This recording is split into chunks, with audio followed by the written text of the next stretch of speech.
Bismillahirrahmanirrahim. Assalamualaikum warahmatullahi wabarakatuh. Perkenalkan, nama saya Nur Zaima Nunung, NIM 1120035 dari kelas HKIA. Kemudian yang saya hormati Ibu Uswatun Hasanah MSI selaku dosen mata kuliah Sejarah Peradilan Islam, serta teman-teman yang saya cintai dan saya banggakan. Pada kesempatan kali ini, saya akan menjelaskan sedikit materi tentang peradilan Islam pada masa reformasi. Materi yang akan dibahas pertama yaitu peradilan Islam pada masa reformasi, kemudian proses amandemen, lalu sistem peradilan satu atap. Materi pertama yaitu peradilan Islam pada masa reformasi.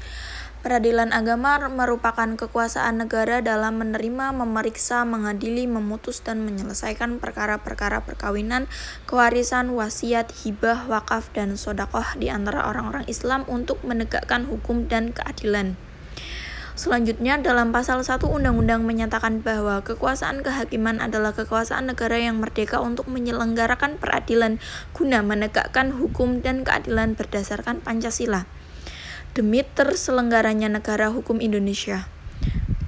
Pada tanggal 28 Februari 2006, Undang-Undang Nomor 7 Tahun 1989 tentang Peradilan Agama telah diamandemen dengan Undang-Undang Nomor 3 Tahun 2006 tentang perubahan atas Undang-Undang Nomor 7 Tahun 1989.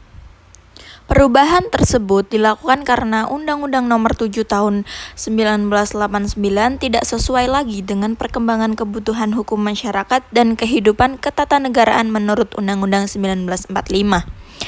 Sesuai amanat konstitusi pasal 24 ayat 2 bahwa peradilan agama merupakan salah satu lingkungan peradilan yang berada di Mahkamah Agung bersama peradilan lainnya di lingkungan peradilan umum, peradilan tata usaha negara, dan peradilan militer.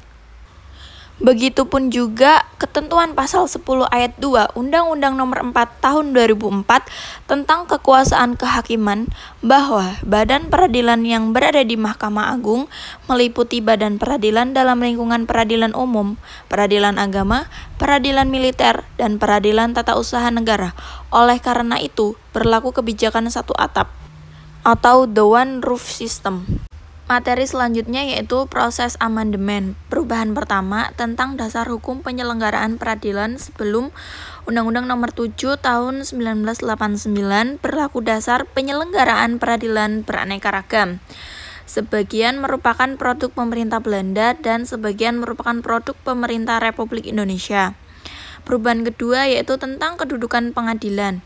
Berdasarkan Undang-Undang Nomor 7 Tahun 1989, kedudukan pengadilan dalam lingkungan peradilan agama sejajar dengan pengadilan dalam lingkungan peradilan lainnya, dalam lingkungan peradilan umum. Kemudian perubahan ketiga yaitu tentang kedudukan hakim. Menurut ketentuan pasal 15 ayat 1, hakim diangkat dan diberhentikan oleh presiden selaku kepala negara atas usul Menteri Agama berdasarkan persetujuan Mahkamah Agung. Perubahan keempat tentang wewenang pengadilan. Menurut ketentuan pasal 49 ayat 1, pengadilan agama bertugas dan berwenang memeriksa, memutus, dan menyelesaikan perkara-perkara untuk orang Islam.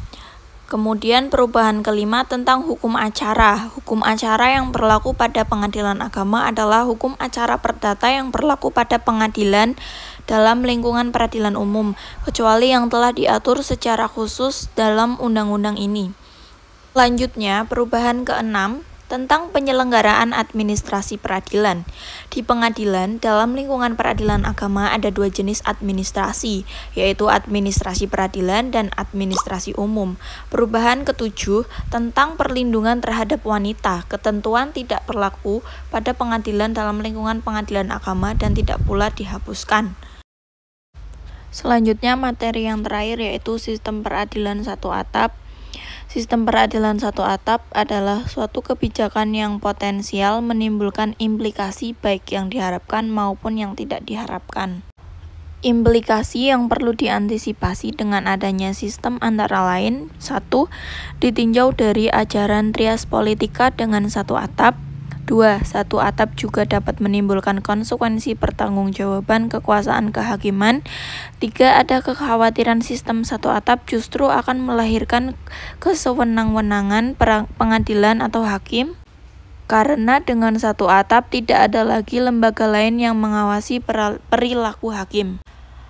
4. Dalam praktiknya, pengawasan terhadap hakim yang nakal menjadi sulit karena urusan gaji dan administrasi berbeda di Departemen Kehakiman. Sistem satu atap akan lebih baik ketika diiringi oleh keberadaan komisi yudisial. Dan yang terakhir, satu atap akan mempersingkat berbagai urusan dan memudahkan komunikasi. Sementara terhadap Mahkamah Konstitusi, segala hal yang terkait dengan pelaksanaan tugas dan fungsinya menjadi wewenang secara internal. Adapun mengenai Mahkamah Konstitusi ini diatur dalam Undang-Undang Nomor 24 Tahun 2003 tentang Mahkamah Konstitusi. Selain Mahkamah Agung dan Mahkamah Konstitusi, terdapat lembaga negara lain yang berhubungan dengan kekuasaan kehakiman, yaitu Komisi Yudisial, yang mempunyai tugas dan kewenangan antara lain melakukan seleksi calon hakim agung dan menjadi pengawas terhadap kinerja hakim secara keseluruhan. Demikian materi yang dapat saya sampaikan, kurang lebihnya mohon maaf. Wabillahi taufiq wal hidayah. Wassalamualaikum warahmatullahi wabarakatuh.